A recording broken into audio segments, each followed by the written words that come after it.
ভাই 150 পিস আমার হবে না ভাই, আমার লাইনে টার্গেট আছে, আপনার টার্গেট হচ্ছে 250 পিস।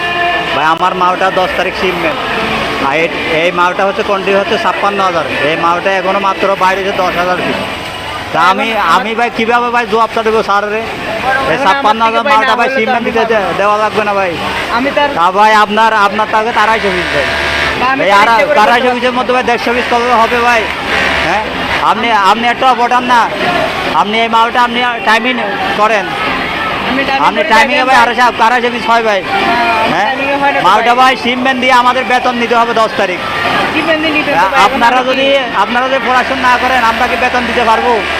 এমনকি ভাই আমি আমার কি সীমার বাইরে যাবো নাকি? ভাই আপনার টাইমিংয়ে আছে 250 পিস ভাই, আপনি 230 পিস করেন ভাই, 150 পিস কোনটা হবে? এটা প্রোডাকশন হতো ভাই।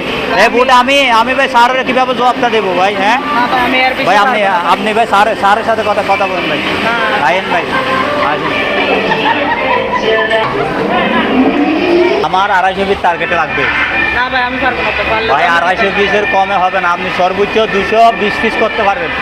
আমার ভাই মালটা ভাই শিপমেন্ট আছে, আমার 10 তারিখ শিপমেন্ট দিতেই হবে, আপনাদেরকে স্যালারি দিতে হবে ভাই। যদি ভাই না পারেন আপনি স্যারের কাছে হাতেন ভাই। স্যার আসলে আপনার কাছে আনছি স্যার, ওনার টার্গেট হচ্ছে 250 পিস, উনি এখন প্রোডাকশন দিতে পারছেন না। স্যার আপনি একটু যদি কথা বলেন তাহলে। ইয়াসিন কী সমস্যা? স্যার উনি যেভাবে চাপাচাপি করতেছে এইভাবে স্যার আমার তো কাজ করা সম্ভব হচ্ছে না, কারণ আমি আমার টার্গেটের বাইরে কি দিতে পারতেছি, আমার ক্যাপাসিটি আছে এটুকু, উনি ক্যাপাসিটির বাইরে করতেছে। ওর ক্যাপাসিটি চেক করতো? জি স্যার চেক করছি, 220 পিস হয় টাইমিংয়ে হয়। জি স্যার। আর মেশিনের ক্যাপাসিটি কতটুকু? মেশিনের ক্যাপাসিটি 230 পিস, আমরা ওইখান থেকে 4 মিনিট বাদ দিচ্ছি, অর্থাৎ 56 মিনিটে ওনার 220 পিস বডি হয় না, তুমি মেশিনের ক্যাপাসিটি আর একটু বাড়াই দাও। একটা মেশিনের স্পিড থাকে পেগাসাস বা অন্যান্য মেশিনের 6000-এর উপরে থাকে স্পিড, 7000-ও থাকে। তুমি মেশিনের যেই ক্যাপাসিটি বলছো মিনিমাম এটা 4000-এর উপরে নাই। তুমি ওর মেশিনের ক্যাপাসিটি আরও 1000 বাড়াই দাও। মেশিনের ক্যাপাসিটি 1000 বাড়াই দিলে কী হবে? মিনিমাম 50 পিস প্রোডাকশন বেড়ে যাবে। যেহেতু 4000 দিয়ে ওই 200 করতে পারতেছে না, 200-250 টার্গেট দিছো, তুমি তাকে মেশিনের স্পিডটা আরও 1000 বাড়াই দাও এবং মেশিনটারে অ্যাডজাস্ট করে দাও ভালোভাবে। ওরে ভালোভাবে দেখাই দাও কীভাবে করলে ভালো হবে, ওর ক্যাপাসিটিটা এবং ওর প্রসেসটা ডেভেলপ করে দাও। ওরে যেভাবে করলে কাজের স্পিড বাড়বে, কোয়ালিটি ভালো হবে এবং কাজের প্রোডাকশনটা ভালো হবে, ওইভাবে দেখাই দাও। পারবে। না পারলে পিএম সাহেব আছে, পিএম সাহেবকে বলে ওই যেভাবে করলে ভালো হবে।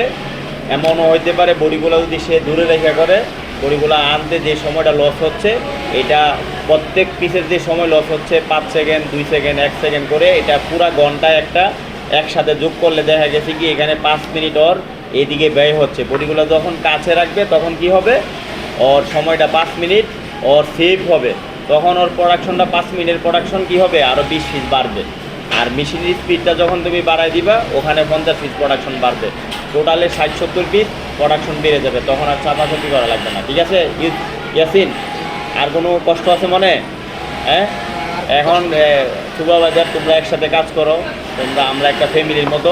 কাজের ক্ষেত্রে তোমাকে অনেক কথা বলবে, অনেক সময় রাগের মাথায় বলবোর সাথে একটা কথা বলে ফেলবে, এটা তোমাকে মাইন্ডে রাখা যাবে না, মাইন্ডটা ফ্রেশ করে কাজ করতে হবে। আর ওরা যাবে কোথায়? সুপারভাইজাররা। এখন এদের তো প্রোডাকশনের জবাব আছে, তোমাদের তো একটা মেশিনের দায়িত্ব, আর তোমাদের সবগুলা মেশিনের দায়িত্ব ওর, ঠিক কি না? তোমার শুধু একটা প্রসেসের দায়িত্ব, ওর হয়েছে যে একটা লাইনে 25-30টা মেশিন থাকবে, হেলপার থাকবে, কোয়ালিটি আছে যারা, ওদের ঝামেলাগুলো সবগুলা ওর হ্যান্ডেল করা লাগে। সেই জন্য মাথা সবসময় ঠিক থাকে না, অনেক সময় উর্বর সাথে কোনো কিছু বলে থাকলে মনে কষ্ট নিও না। ঠিক আছে? ঠিক আছে কি না? তাহলে আমরা এখানে মিলেমিশে কাজ করব, তুমিও অপারেটর এবং সুপারভাইজারের পার্ট আলাদা করতে পারবে না, একটা ফ্যামিলির মতো হয়ে কাজ করতে হবে। ঠিক আছে? এই ঘন্টা থেকে তুমি মেশিনের স্পিড বাড়াই দাও, বাড়াই দিয়ে মেশিনটা দেখো, পিএম সাপ্রো ডাকো, ডাইকা ওখানে করো। যদি না পারো আমাকে বলবো, আমি আসবো। ঠিক আছে? পারবে স্যার ইনশাল্লাহ। তাহলে এই ঘন্টা থেকে তুমি কি করবা? 50 পিস প্রোডাকশন বাড়াই দেওয়ার চেষ্টা করবে ইনশাল্লাহ। ঠিক আছে? পারবা তো ইনশাল্লাহ? ওকে ভাইয়া, ভাই একটু তাড়াতাড়ি করি।